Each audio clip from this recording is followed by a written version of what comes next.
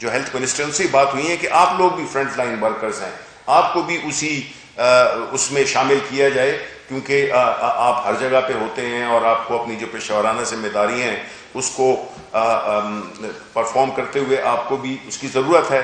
تو انشاءاللہ it's matter of days اور ویک اور 10 days جب نئی کھیپ آئے گی تو اسی آرگنائز طریقے سے جس طرح کہ پنجاب میں ہو رہا ہے وہ پورے ملک میں انشاءاللہ ہوگی.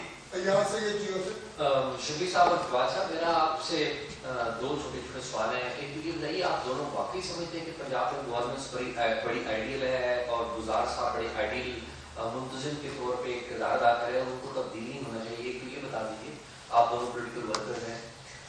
دوسری مجھے یہ فرمائیے کہ فواد صاحب آپ نے جو آفر کیا اپوزیشن کو, بڑی پازیٹیو جسچر ہے گورنمنٹ کی طرف سے, ماضی میں بھی اس طرح کا پازیٹیو جسچر آپ کی طرف سے آتا رہا ہے, لیکن ایک اعتراض اٹھایا جاتا ہے رہا ہے کرٹکس کی طرف سے بھی, اپوزیشن کی طرف سے, کہ آپ کو ایک پولیٹیکلی انگیج کرنے کی کوشش کرتے ہیں لیکن پرائم منسٹر ہے وہ آ کے ایسی تقاریر کر دیتے ہیں جس کی وجہ سے وہ جو انگیجمنٹ اپوزیشن کی وہ ہو نہیں پاتی. تو کیا پرائم منسٹر خود بھی کسی لیول پہ یہ جو پیشکش ہے بڑے ایشوز کے اوپر, نیشنل ایشوز کے اوپر, اکانومی کا ہوگا, الیکٹرل ریفارمس کا ہوگا, اور دوسرے ان پہ پرائم منسٹر خود بھی کسی ٹائم پہ آگے بڑھیں گے اور اپوزیشن کو دعوت دیں گے؟ یہ نہیں, دیکھیے یہ تو بات بالکل ہی غلط ہے. پرائم منسٹر صاحب نے جو آخری اپنی تقریر کی تھی پارلیمنٹ کے اندر اس سے پہلے, اس میں پی ایم صاحب نے یہ کہا تھا کہ آئیے آپ ہمارے ساتھ بڑے ریفارمز کے اوپر بیٹھیں اور بات کریں. یہ پرائم منسٹر صاحب کی طرف سے آفر ہے. یہ تو جو چونکہ جب وہ بات کرتے ہیں اکاؤنٹیبلٹی کی, اس کے اوپر اپوزیشن کو, جب بھی وہ چور ڈاکو کہتے ہیں کہ میں چوروں اور ڈاکوؤں کو نہیں چھوڑوں گا, اپوزیشن کو لگتا ہے ہمیں کہہ رہے ہیں. اب یہ تو ان کی پتہ نہیں کیا سوچ ہے. وہ تو اکاؤنٹیبلٹی کی بات ضرور کرتے ہیں, لیکن اس کے اوپر تو دیکھیں انہوں نے ہمیشہ مثبت جسچر رکھا ہے, حکومت نے مثبت جسچر رکھا ہے, اور اس کے اوپر ہے وہ ہم بالکل جو ہے وہ تیار ہیں. اور ایک چیز میں کہنا بھول گیا تھا کہ وہ ہمارے دوست ہیں مصطفیٰ نواز کھوکھر اور ڈاکٹر مصدق ملک صاحب, انہوں نے CCTV کی جو وائرنگ جو ہے وہ ساری خراب کر دی ہے اسپائی کیمرہ کہہ کے. تو ان کو ہم 54,000 روپے کا بل بھجوا رہے ہیں, جو انہوں نے ساری جو CCTV کی جو اپنا سینٹ کا اکھاڑ کے اور جو ہے وہ سامنے رکھ دی ہے.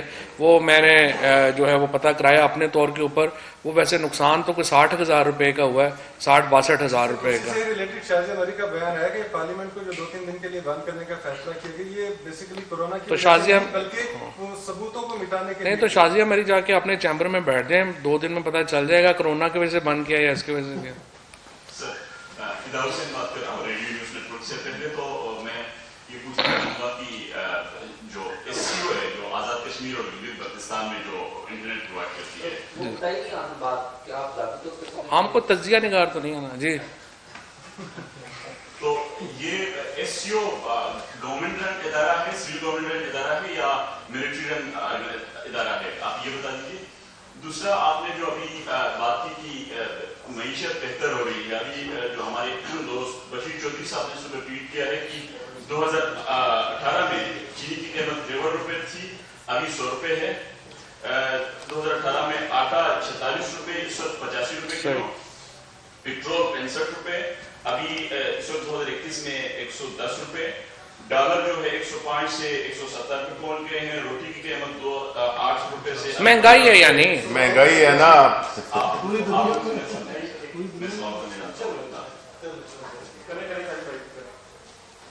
جی جی کریں جی کریں یار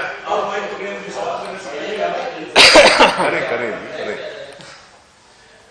روٹی اس وقت 2018 میں 8 روپے, آج 15 روپے پہنچ گئی ہے, اور گروتھ ریٹ جو ہے اس وقت 4.5 تھا, آج منفی 0.4 ہے.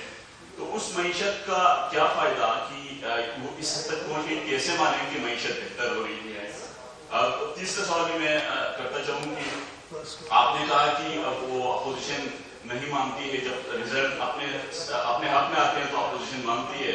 کیا فرق رہے کیا جب پہلے جب جو حقیقت سے آپ نہیں جیتے تھے تو آپ نے وہی کیا, آج اپوزیشن وہی کر رہی, تو فرق کیا ہے؟ Thank you.